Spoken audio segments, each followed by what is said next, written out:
Assalamualaikum warahmatullahi wabarakatuh.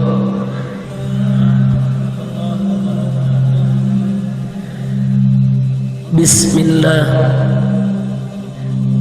walhamdulillah wala hawla wala quwwata illa billah. Ashhadu an la ilaha illallah wahdahu la syarika lah wa ashhadu anna sayyidana Muhammadan abduhu wa rasuluh la nabiyya ba'dah.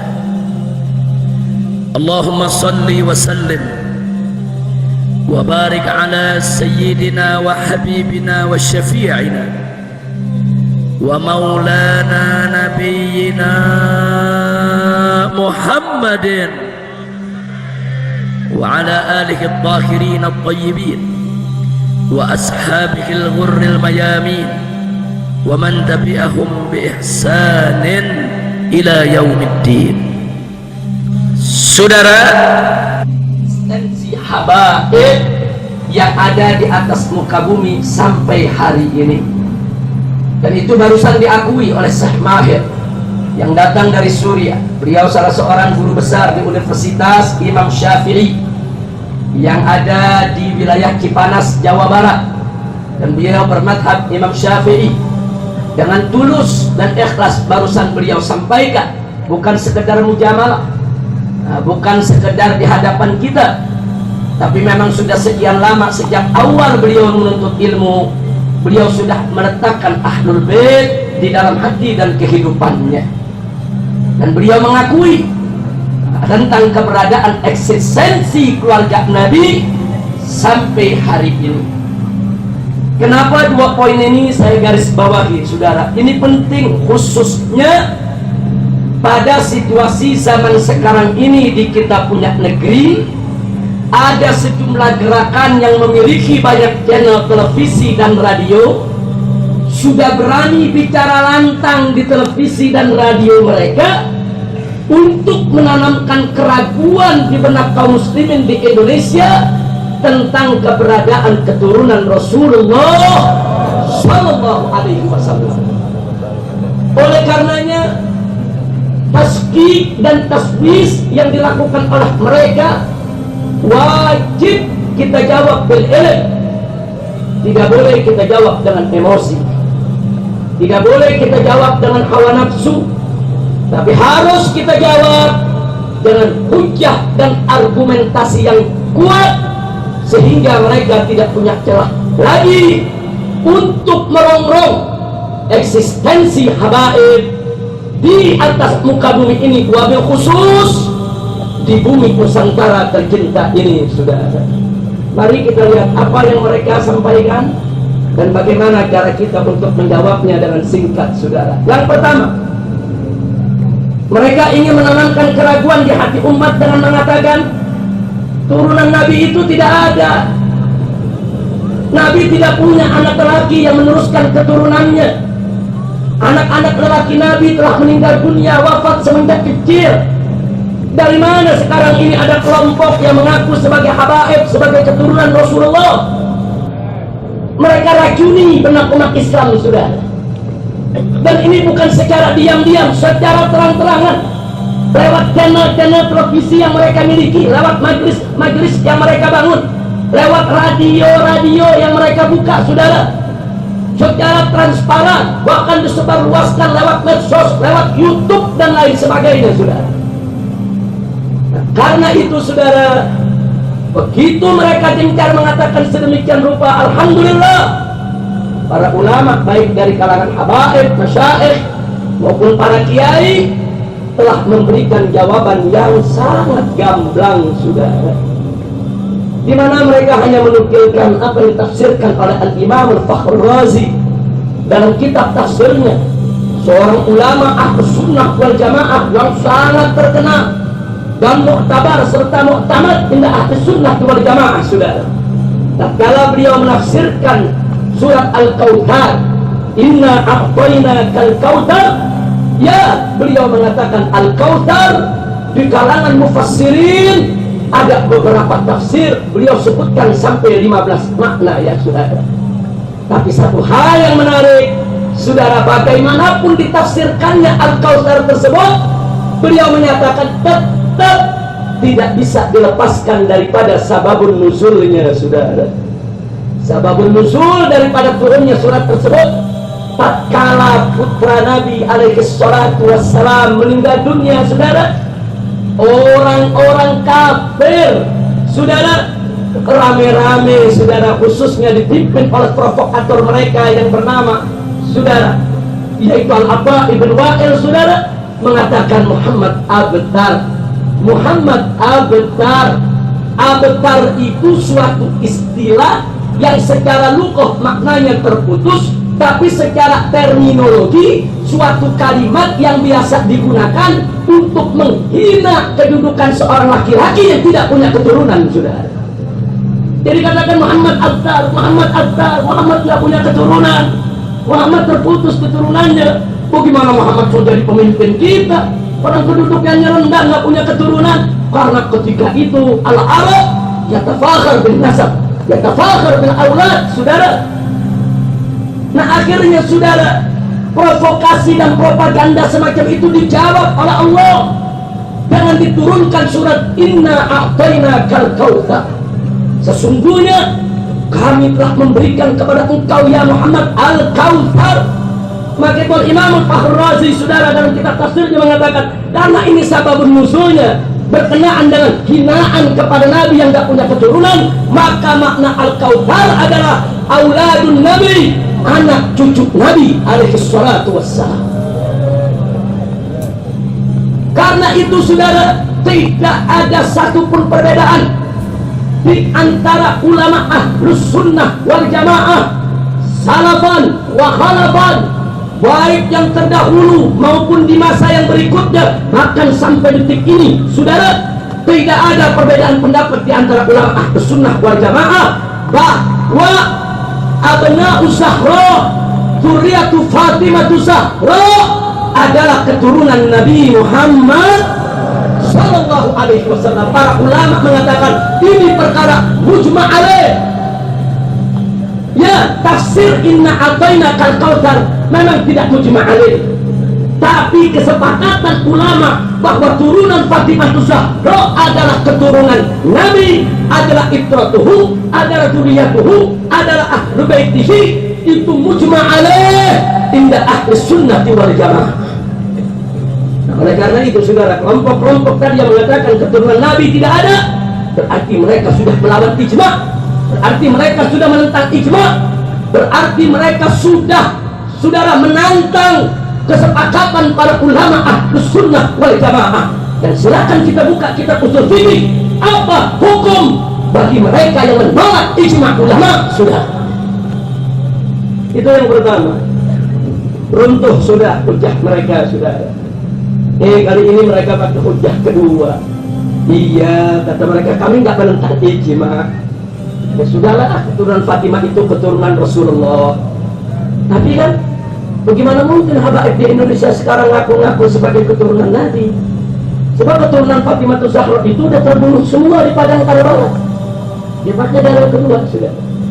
Begitu dalil yang pertama sudah runtuh, terserabut dari akar-akarnya, dia pakai hujah kedua. Turunan Nabi udah terbunuh semua di padang Karbala bersama Sayyidina Husain dengan anak-anaknya dan keponakannya dari Sayyidina Hasan. Sudah selesai, nggak ada lagi keturunan Nabi setelah itu. Saudara, ini pun harus dijawab secara ilmiah, tidak boleh dijawab dengan hawa nafsu, saudara. Silakan mereka buka kitab tarikh yang mana saja. Apakah kitab tarikh Al-Bidayah wa Nihayah Ibnu Katsir, atau kitab tarikh Al-Kamil Ibnu Athir, atau mereka buka kitab sejarah yang lainnya, saudara. Semua kitab tarikh padat memuat peristiwa Karbala, peristiwa pembantaian keluarga Nabi, dan semua sepakat, saudara, bahwa tidak semua keturunan Nabi terbantai di padang Karbala. Dari zuriat Sayyidina Husain ada Imam Ali Zainal Abidin radhiyallahu taala anhu yang selamat dari pembantaian. Sudah. Dan Al-Imam Ali Zainal Abidin namanya ma'ruf wujuduhu qadiya'is syams fil Madinah. Sudah. Keberadaan Imam Ali Zainal Abidin terang benderang. Semua ulama mengenal beliau, saudara. Beliau adalah ashadun nas fil Madinatul Munawwarah di zamannya. Beliau adalah ulama yang paling zuhud di zamannya, sulit dicari tandingannya. Tidak ada satupun ulama yang mengingkari bahwa Imam Ali Zainal Abidin adalah putra Sayyidina Husain yang selamat dari pembantaian Karbala. Siapa bilang semua terbantai? Dari zuriat Sayyidina Hasan, saudara. Siapa bilang semuanya terbunuh? Masih ada Al-Hasan Al-Mustanna, saudara, yang salah satu keturunannya adalah Imam Muhammad Nafsus Zakiyah, yang dulu melakukan gerakan melawan khalifah yang zalim, dan gerakannya didukung oleh Imam Malik radhiyallahu taala anhu. Sampai Imam Malik ditangkap, sampai Imam Malik disiksa, saudara, karena memberikan dukungan kepada Imam Muhammad Nafsus Zakiyah di dalam gerakannya, saudara. Saya tidak ingin membicarakan soal gerakan Imam Muhammad Nafsus Zakiyah, tapi sejarah menjadi saksi, saudara. Imam Malik radhiyallahu taala anhu, imam besarnya Ahlus Sunnah wal Jamaah, saudara, imamnya Madinah, mengakui bahwa Imam Muhammad Nafsus Zakiyah adalah keturunan daripada Sayyidina Hasan ibn Ali ibn Abi Thalib radhiyallahu taala anhum ajma'in. Jadi terbantahkan, saudara, apa yang mereka bilang keturunan Nabi tidak ada. Lalu apa setelah itu? Setelah yang kedua terbantahkan, mereka datang dengan hujah ketiga. Mereka, oh iya, kami juga tahu Imam Ali Zainal Abidin memang ada. Tidak ada yang tidak kenal dengan Imam Ali Zainal Abidin. Akan tetapi, kami mau tahu dari mana ini habaib di Indonesia ini datangnya. Kami juga tahu Imam Ali Zainal Abidin punya anak Imam Muhammad al-Baqir, Imam Muhammad al-Baqir punya anak Imam Ja'far Shadiq. Imam Ja'far Shadiq adalah sahabat daripada Imam Abu Hanifah, dan Imam Abu Hanifah juga pernah belajar kepada Imam Muhammad al-Baqir, saudara. Tapi setahu kami, kata mereka, bahwa Imam Ja'far Shadiq itu cuma punya keturunan imam-imam Syiah, yaitu Musa al-Kadzim dan seterusnya. Lalu dari mana yang dari Hadramut? Ternyata mereka bukan keturunan Imam Musa al-Kadzim. Mereka keturunan siapa? Oh, yang dari Hadramut mengaku keturunan Ali Uraidi. Mereka tanya, siapa itu Ali Uraidi? Siapa itu Ali Uraidi? Kalau Ali Uraidi itu anak daripada Imam Ja'far Shadiq, siapa saksinya? Man syuhud? Siapa saksinya, kata mereka, saudara? Ini pertanyaan juga harus kita jawab secara ilmiah. Nggak boleh emosi dan hawa nafsu, saudara.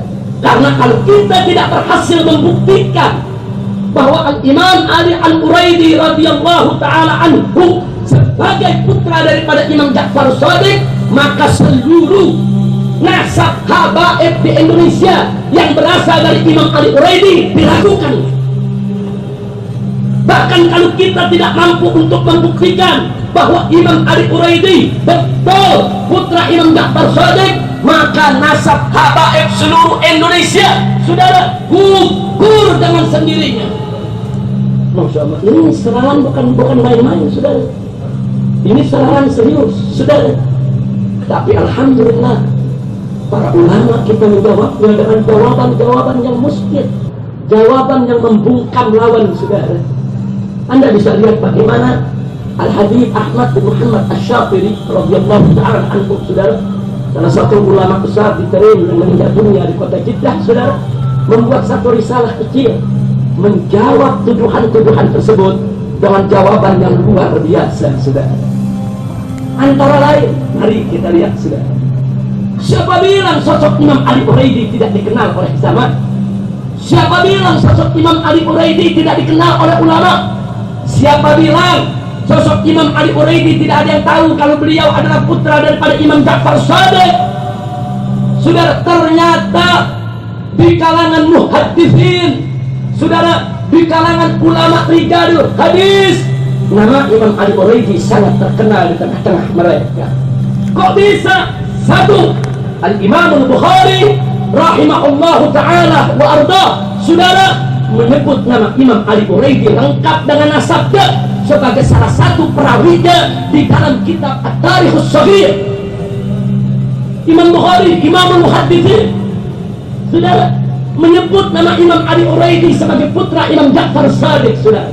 Dan jangan lupa, kesaksian Imam Bukhari itu merupakan kesaksian yang tinggi dan sangat berharga dalam urusan ilmu hadis maupun sejarah, saudara. Subhanallah.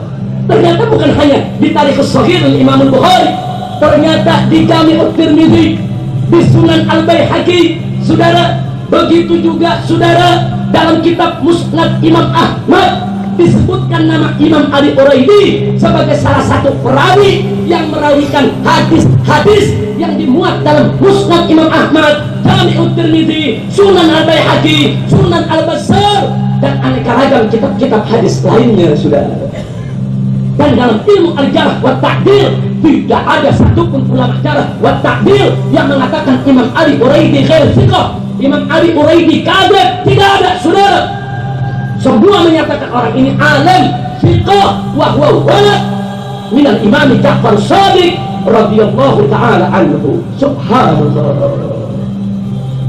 Kitab hadis dan kitab-kitab sejarah menyebutkan nama Imam Ali Uraidi, saudara, rentet beruntung. Bahkan diceritakan bagaimana Imam Ali Uraidi mendukung perjuangan saudaranya Imam Musa Al-Kadzim tatkala melawan ketidakadilan, saudara. Dan disebutkan juga dalam sejarah tersebut, saudara, bahwa Imam Ali Uraidi dimakamkan di Madinah, dan ternyata kuburnya betul ada di Madinah. Sampai hari ini makamnya masih ada, saudara. Subhanallah, walhamdulillah, wa la ilaha illallah, wallah.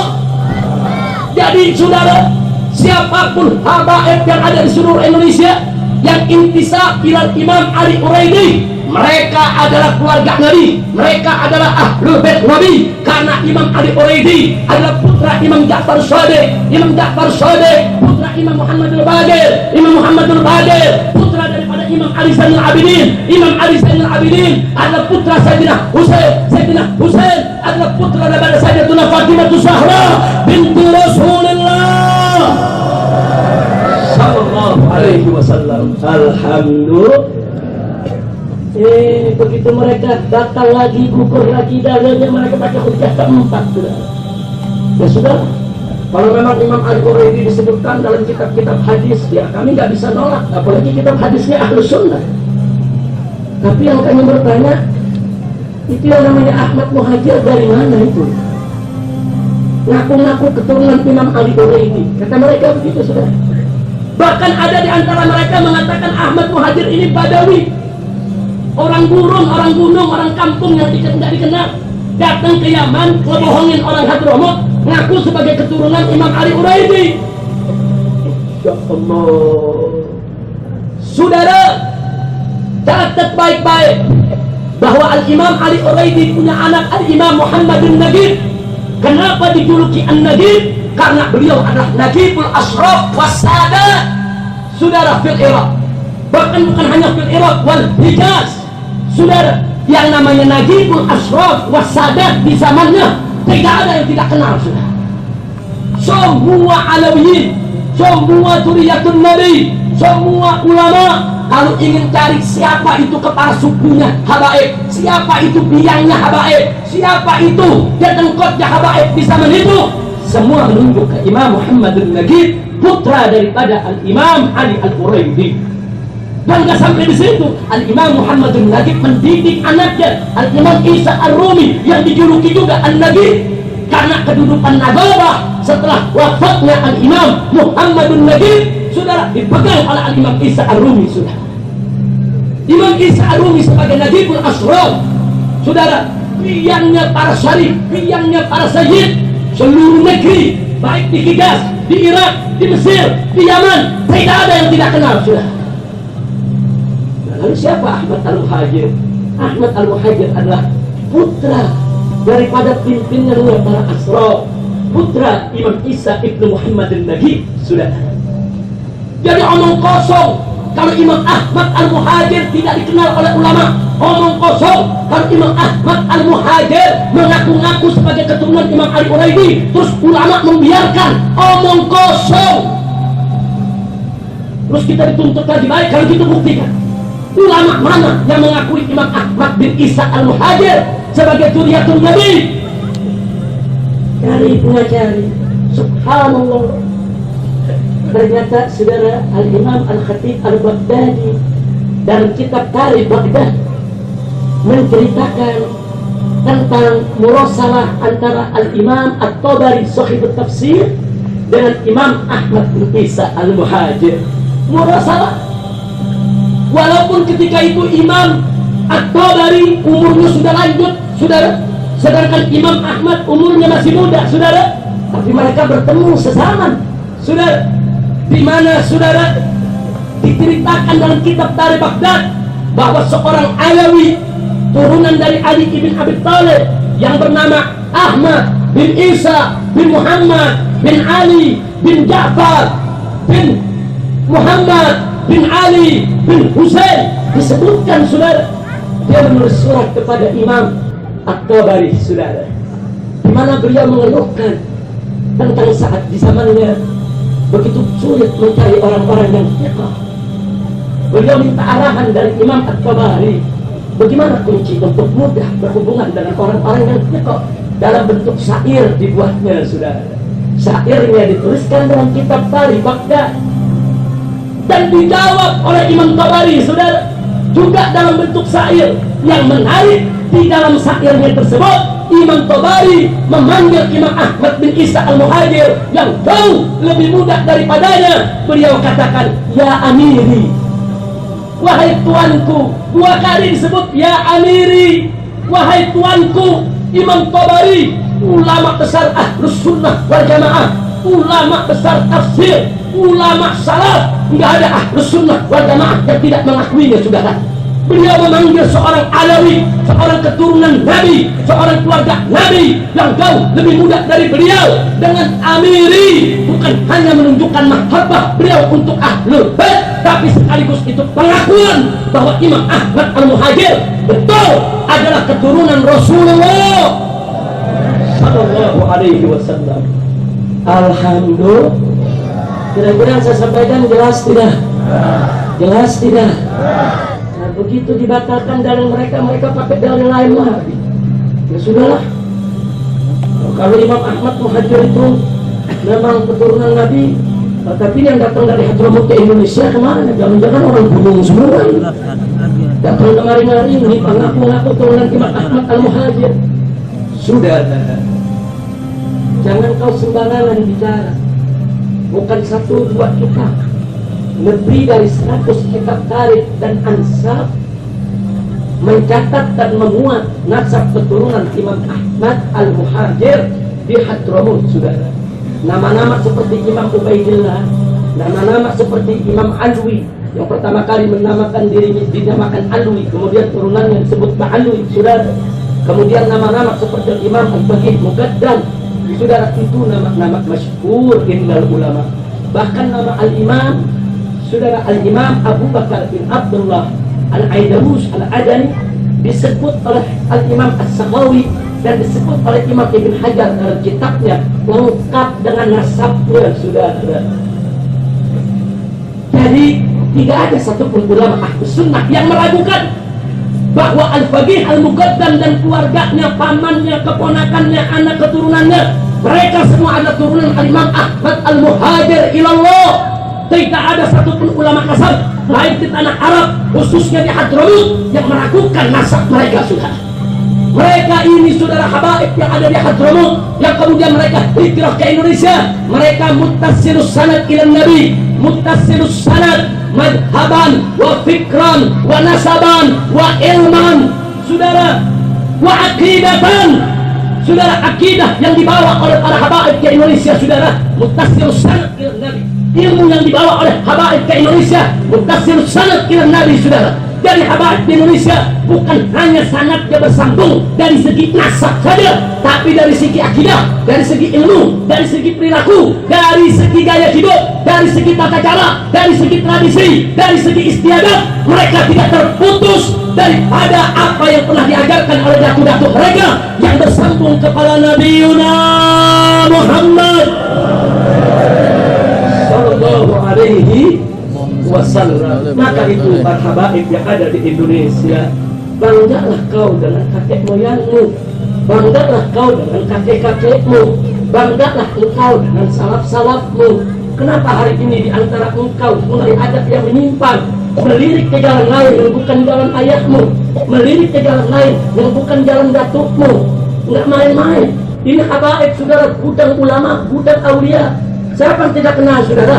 Siapa yang tidak kenal Al-Habib Syekh Abu Bakar bin Salim? Siapa yang tidak kenal Habib Umar bin Abdurrahman Attas? Siapa yang kita tidak kenal Imam Syihabuddin Ahmad, baik Al-Asghar maupun Al-Akbar saudara? Siapa yang tidak kenal Syekh Ali bin Abi Bakar Sakran? Siapa yang tidak kenal Imam Abdullah bin Alwi Al-Haddad? Ini ulama-ulama besar.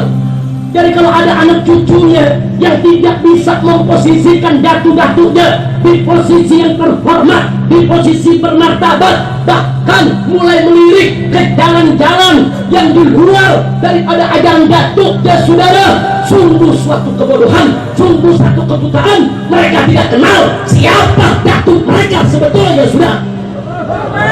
Takbir. Maka itu saudara, tak kenal maka tak saya. Maka itu tentu saya tidak bisa bercerita panjang lebar di sini tentang sosok-sosok para ulama habaib yang begitu indah, begitu mulia. Tapi saya ajak bacalah sekali-sekali bagaimana perjalanan hidup Syekh Abu Bakar bin Salim, bagaimana perjalanan hidup saudara Imam Umar Al-Bahdad, bagaimana perjalanan hidup Syekh Ali bin Abu Bakar Sakran, bagaimana perjalanan hidup saudara Al-Imam Abdullah bin Abi Bakar Al-Aidarus, kakek moyangnya Al-Aidarus saudara. Yuk mari kita baca satu persatu saudara. Mereka ini ashabul ilm, ashabul akhlak, ashabul jud, ashabul kalam saudara. Enggak main-main. Jangan coba-coba untuk merendahkan mereka saudara. Jadi saudara, semua apa yang disampaikan oleh mereka sudah kita jawab.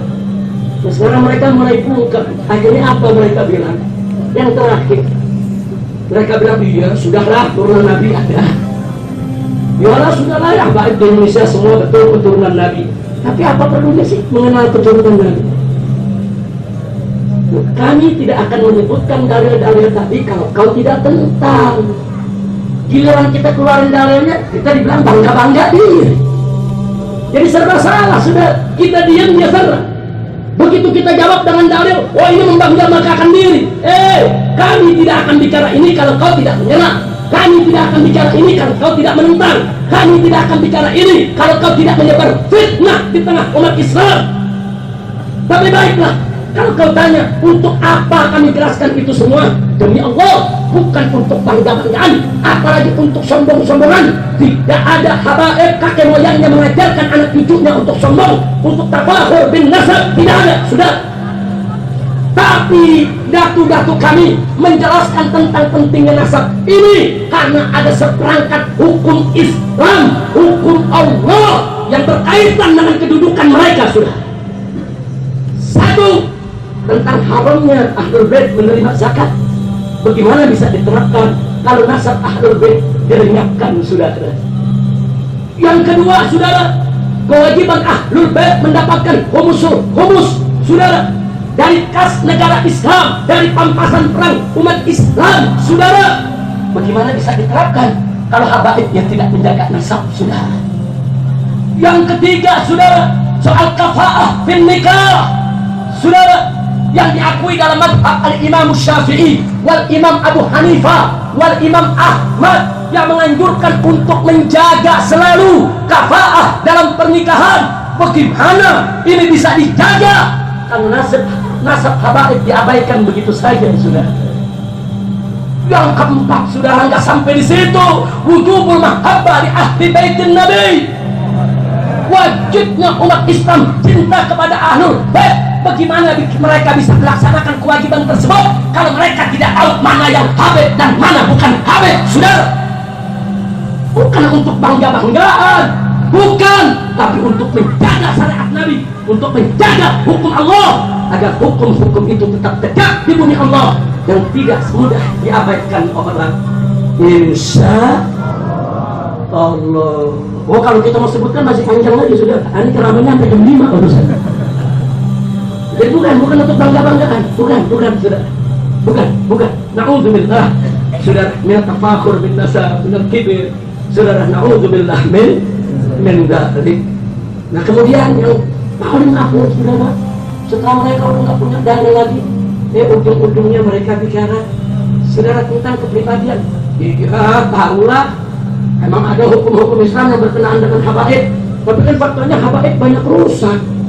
Ada mabuk, ada nggak sholat, menyerang kepribadian nih saudara. Jawabnya tahun depan lagi. Habib ngajib kan tiap tahun bikin lagi. Jawabnya kapan? Harus, mesti. Begitulah wong kita galuh. Ya Allah, baik saudara. Ini yang paling akhir saudara. Dzurriyyatun Nabi ini bukan malaikat. Mereka tidak maksum saudara. Mereka manusia biasa. Cuma mereka dimuliakan oleh Allah, diberikan keistimewaan oleh Allah. Tapi kemuliaan keistimewaan yang Allah berikan kepada mereka akan sia-sia kalau mereka tidak bertakwa kepada Allah. Tapi betapa indahnya seorang habib, seorang ahlul bait yang telah memiliki fadail, kemuliaan, keistimewaan dari Allah, diikat dengan takwa kepada Allah. Subhanallah. Kalaupun ada habaib-habaib yang tidak baik, oknum-oknum saudara, jangan pukul rata semua habaib begitu. Ngomong atau kumbaknya habaib banyak ya musuh, banyak. Ya kita tantang, Anda udah bikin sensus. Kalau bilang banyak, mesti ada sensusnya saudara. Jumlah habaib di Indonesia ada berapa juta, yang rusak berapa juta, yang baik berapa juta. Lu udah bikin sensus belum?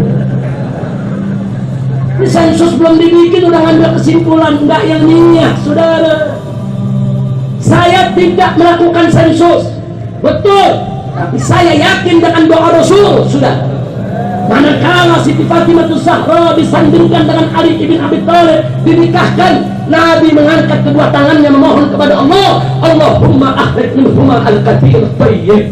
Ya Allah, keluarkan keturunan dari kedua orang ini, dari Fatimah Zahra dan Ali ibn Abi Thalib, keturunan al-kathir yang banyak, at-thayyib dan baik. Ini doa Nabi.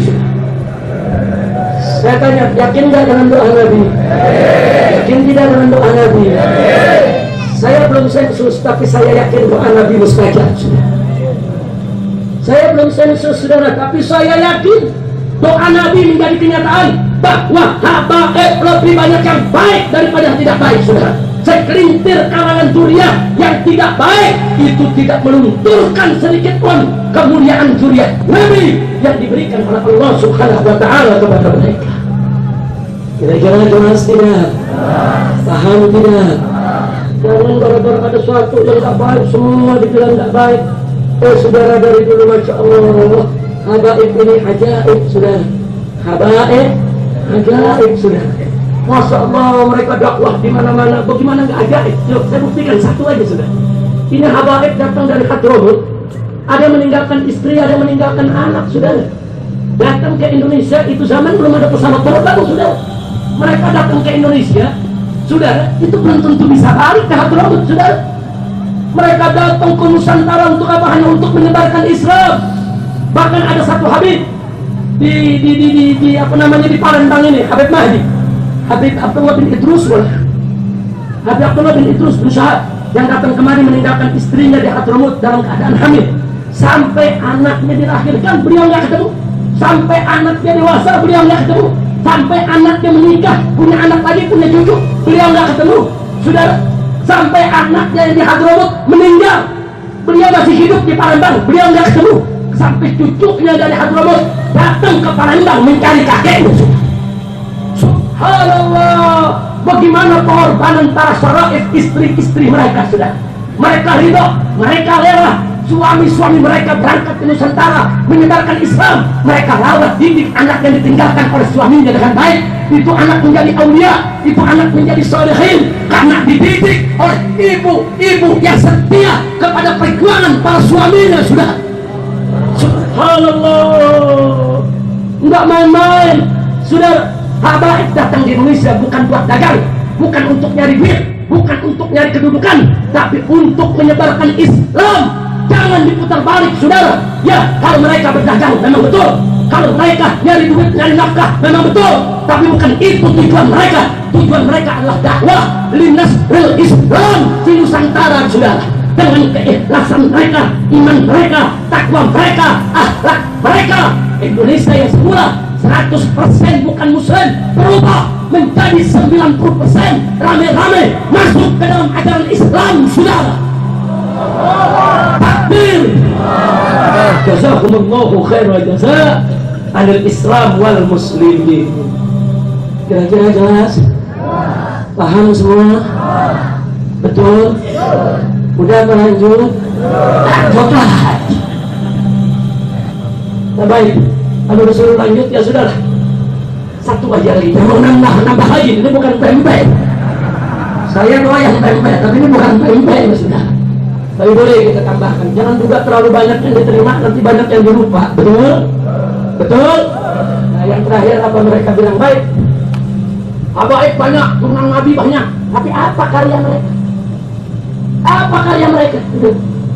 Lihat kitab-kitab Ahlus Sunnah, Imam Tabari, mufassir besar, bukan habaib. Lihat kitab-kitab hadis, Sahih Bukhari, Sahih Muslim dan lain sebagainya, bukan habaib. Apa katanya jasanya habaib? Mana kitabnya yang besar? Mana kitabnya yang mujaladat yang dipakai oleh umat Islam sedunia? Masya Allah, jawab jangan? Jawab atau PR? PR. Masya Allah, jawabnya mudah, saudara-saudara. Kalau bicara karya, jangan hanya terfokus kepada kita. Ya saudara, habaib dulu banyak orang fokus untuk takliful kutub, tapi mereka fokus kepada takliful qulub. Mereka fokus untuk menyatukan hati umat Islam, sehingga apa? Mereka berhasil dalam takliful rijal, membentuk generasi, saudara. Jadi kalau ada yang nanya, saudara, apa hasil karya habaib? Saya jadi teringat dengan jawaban Al-Imam Abdullah bin Ali Al-Haddad ketika ditanya oleh muridnya. Muridnya mengatakan, ya Imam Abdullah bin Ali Al-Haddad, kalau kau ini karangannya banyak, kitabnya banyak, mu'allafatnya banyak, tapi Habib Umar bin Abdurrahman Al-Attas mana karyanya? Yang kau banggakan sebagai gurumu, mana karyanya? Sedangkan kau orang besar, karyanya banyak. Habib Umar bin Abdurrahman Al-Attas tidak ada karyanya. Apa jawaban Habib Abdullah bin Al-Haddad? Kau mau tahu apa itu karya daripada Habib Umar bin Abdurrahman Al-Attas? Oh tentu, beliau mengatakan, ana min mu'allafat.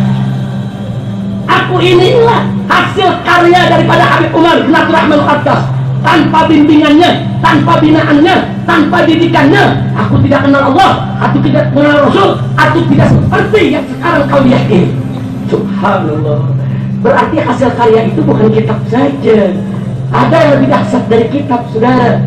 Menciptakan generasi penerus yang beriman kepada Allah. Maka itu kalau ada yang tanya, apa hasil karya para habaib di dunia ini? Salah satunya adalah mengislamkan Indonesia.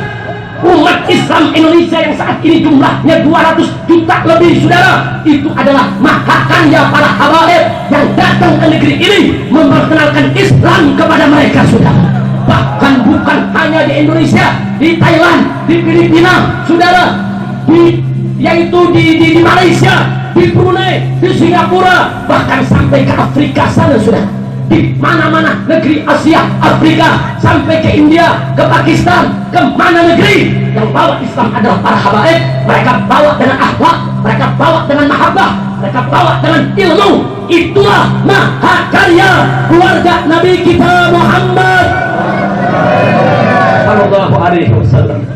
Tanpa mengurangi kekaguman kita kepada Imam Bukhari dan Imam Muslim radhiyallahu taala anhuma, tolong dikatakan, bagaimana Bukhari Muslim bisa terkenal di Indonesia? Karena habaib yang bawa. Bagaimana Bukhari Muslim bisa dipakai sama orang Indonesia? Karena habaib yang mengajarkannya. Bagaimana Bukhari Muslim digandrungi, dicintai oleh umat Islam di Indonesia? Karena diperkenalkan oleh para habaib kita. Saya tanya, kalau gitu karyanya habaib besar tidak? Besar tidak? Jasa mereka besar tidak? Takbir. Sallu ala nabi. Nah, itulah sekedar jawaban-jawaban singkat bagi kelompok-kelompok yang sekarang yang mencoba untuk merongrong eksistensi para habaib, saudara. Tapi sekali lagi saya sampaikan ini bukan supaya habaib berbangga-bangga dirinya. Hei habaib, hei Nasrul Mustafa, hei keturunan Sayyidatuna Fatimah Zahra, jagalah kehormatan keluarga nabimu, jagalah kehormatan nabimu, kehormatan nenek-nenekmu Fatimah Zahra, kehormatan ahlul bait.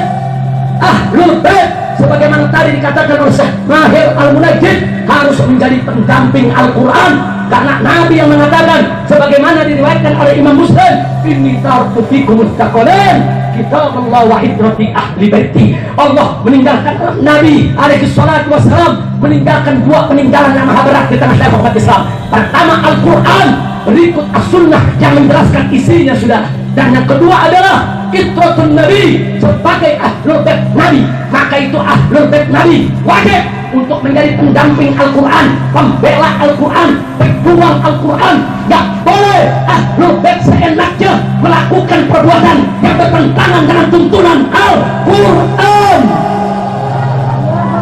Itu saya bicara begini bukan untuk bangga-bangga habaib, tidak saudara, tapi untuk menempatkan persoalan pada tempat yang sebetulnya.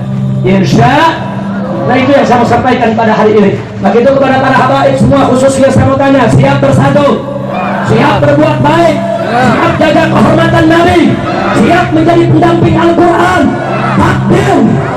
Dan kepada para muhibbin, para masyayikh yang cinta kepada ahlul bait, wajib kita hormati mereka, wajib kita cintai mereka. Gak boleh kita rugikan mereka, saudara, karena mereka semua ada dalam kereta kita bersama untuk mencari ridha Nabi Muhammad sallallahu alaihi wasallam. Nah, itu saja. Akhirnya saya ingatkan sekali lagi, yuk para habaib khususnya, pelajarilah tentang kakek-kakek Anda semua. Mereka orang besar. Kalau Anda tahu kebesaran mereka, Anda nggak bakal cari jalan lain, saudara. Jalan lain di luar jalan ajadat kita, saudara. Kita tidak hinakan, tapi itu bukan jalan kakek moyang kita, saudara. Nah, abaikan itu semua jalan yang ada. Yuk kita kembali ke jalan kakek moyang kita, saudara. Semoga kita semua masuk surganya Allah bersama Rasulullah dan bersama para ahlul bait dan keluarga serta para sahabatnya. Dan terima kasih atas segala perhatiannya dan mohon maaf atas segala kekurangannya. Akhirnya sebagai penutup, yuk kita baca surat Al-Fatihah yang kita niatkan kita kirimkan kepada sahibul qaul, yaitu Al-Habib Sayyidul Walid Al-Habib Muhammad bin Hamid bin Syekh Abu Bakar. La'anallahu subhanahu wa ta'ala an yarfa'a darajatahu fil jannah wa an yanfa'ana bi barakatihi wa asrarihi wa nafahatihi fid dini wa dunya wa akhirah. Dan sebagai tambahan saya juga minta ridhonya. 2 minggu yang lalu salah seorang murid kesayangan daripada Habib Nagib meninggal dunia. Pernah yaitu mondok di tempat Habib Nagib di Bekasi, dikirim ke Darul Mustafa belajar, saudara, menimba ilmu, yaitu Sayyid Muhammad bin Husain bin Syahab. Masya Allah, beliau semasa di Palembang keliling ke kampung-kampung, ke masjid-masjid, buka majelis, mengajar kemana-mana. Meninggal dunia dalam usia yang relatif masih muda, hanya baru 41 tahun, dengan meninggalkan 5 orang anak. Saya hanya bisa menyampaikan kepada Habib Nagib dan seluruh para keluarga dan sahabatnya, a'adamallahu ajrakum wa aksanallahu azakum wa ghafarallahu limayyitikum wa qadafallahu fi qulubikum sabran jamila. Sekarang kita baca surah Fatihah dan buat beliau agar Allah subhanahu wa ta'ala yataqabbal minkum jami'a shalihat wa tajawaz ankum jami'a sayyi'at wa yaj'alahum min ahlil khair wa yajma'hum ma'a jami'i ahlil khair wa yab'athahum fi surati ahlil khair bihaqqi imami ahlil khair wa ila hadratin nabi sayyidina Muhammadin sallallahu alaihi wasallam. Al-Fatihah.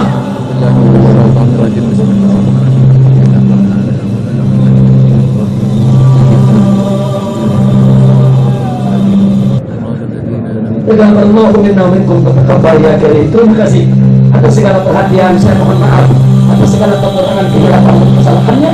Alhamdulillah wa iyyakum ila siratal mustaqim. Wallahu muwaffiq ila aqwamit thoriq. Wassalamualaikum warahmatullahi wabarakatuh.